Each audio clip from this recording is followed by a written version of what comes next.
we never looked at as a competitor, right? And you didn't look at anybody being differently. And quite frankly, we thought we could beat them. Like that's just, and that has nothing to do with whether or not a guy's great. We would have thought that about the Celtics if they were really good, if Bird were healthy, right? Like that's not, and a lot of that had to do with our coach, because that's Pat Riley. That's Pat Riley. That's Riles all day. Hall of Famer. All day. All the success he'd had and what he instilled in us. It was always about us and what we did. It didn't matter about Michael Jordan. And again, in fairness, like when we have these conversations, for people listening, their perspective is Michael Jordan as having already become who we know him to be today. Our perspective is he is still ascending. He at that point, he was just becoming the face of the league. And in our minds, we never viewed him that way because we didn't talk in, oh man, we're going against the face of the league. We're going against the Bulls. He's their best player.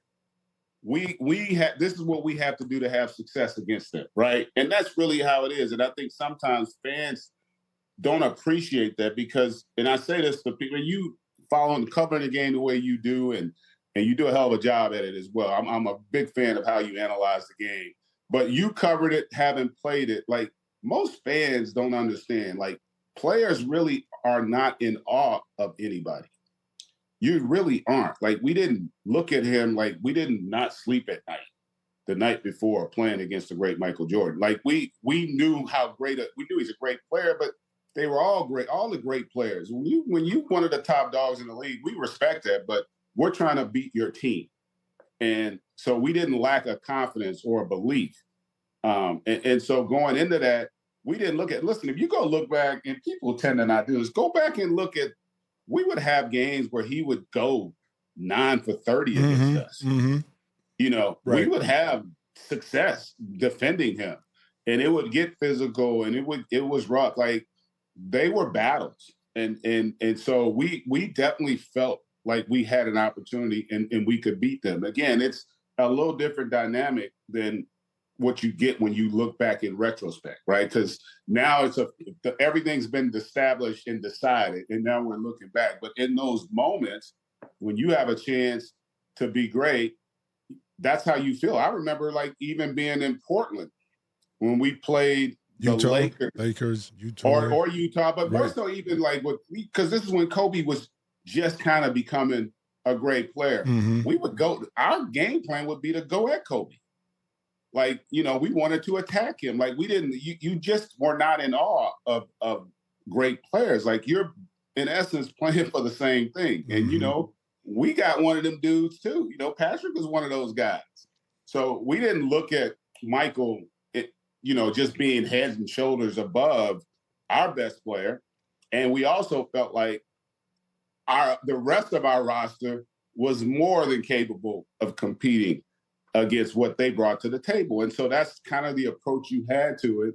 And then being able to play in the Garden, with Spike being there and that fan base and how passionate they were. Now, the postseason is a different animal. So when I say a different Michael, we didn't approach him being differently. Like we had a game plan. That's the beauty of a 7-game series of what we want to do. We knew everything he was capable of. We knew tendencies. We knew what they ran. We knew where they like to go with the ball in certain situations. You have all that stuff.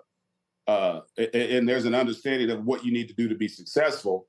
But what was different, especially for a rookie, was how much more intense and physical the game was. And you see it even now. It's no different today. Like you see how much more physical the postseason is to the regular season.